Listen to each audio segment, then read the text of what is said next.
ইখতিয়ারউদ্দিন মোহাম্মদ বিন বখতিয়ার খিলজি আসলেন, তিনি নদিয়া দখল করলেন। এই মুসলিম শাসনের শুরু হইল 1204 সাল থেকে কত সাল?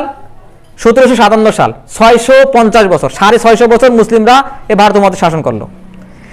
এই শাসনের ভিতর থেকে তারও আগে যদি আমরা ইতিহাস দেখি, 712 সালে মোহাম্মদ বিন কাসিম ভারত মহাদেশে আসেন। কেন? মুসলিমরা এর আগ থেকে, সাহাবীদের সময় থেকে ভারত মহাদেশে ব্যবসা করত। এই ব্যবসার একটা বহরকে এই হিন্দু রাজা দাহির তিনি আক্রমণ করছিলেন।